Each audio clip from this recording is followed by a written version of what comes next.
तुमच्या भविष्यासाठी तुम्ही नाही बोललात तर कोण बोलेल? जग त्यांना ऐकतं जे बोलायची हिंमत करतात. 8वा प्रसंग आहे जेव्हा शांतता ही फक्त भीती असते, म्हणजे तुम्ही घाबरून शांत बसता. हा मुद्दा शेवटचा असला तरी महत्वाचा आहे. काही वेळा बोलण्याची इच्छा असून सुद्धा तुम्ही जिभेला आवर घालता, कारण ते शहाणपणाचं असतं म्हणून नाही, तर संघर्षाच्या भीतीपोटी. पण ही मॅच्युरिटी नाहीये, ही भीती आहे जिने शहाणपणाचा मुखवटा घातलेला आहे. भीतीमधून आलेली शांतता तुमचं रक्षण करत नाही, ती तुम्हाला आतून खाऊन टाकते. बोलले तर रागवतील, संबंध बिघडतील, हीच ती भीती. पण ही भीतीतली शांतता हा तुम्ही स्वतःसाठी बांधलेला सगळ्यात मोठा तुरुंग आहे.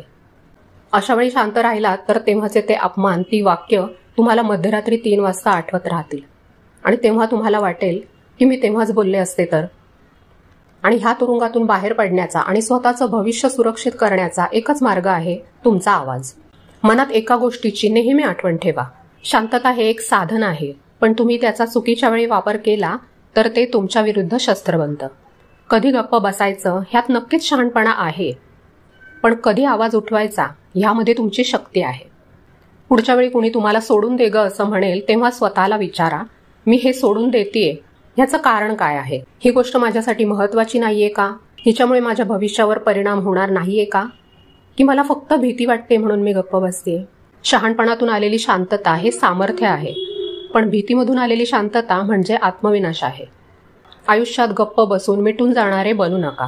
खोटं, अनादर आणि अन्यायाला आपल्या आवाजाने फटका देणारे बना. कारण तुमचा आवाज हा नुसता आवाज नाहीये, ते तुमचं अस्तित्व आहे. तुम्हाला यापैकी कोणता मुद्दा सगळ्यात जास्त महत्त्वाचा वाटला हे मला कमेंट करून नक्की सांगा. व्हिडिओ आवडला असेल, गोष्टी पटल्या असतील तर व्हिडिओला लाईक करा, चॅनलला सबस्क्राईब करा आणि आपल्या मैत्रिणींसोबत हा व्हिडिओ शेअर करायला विसरू नका.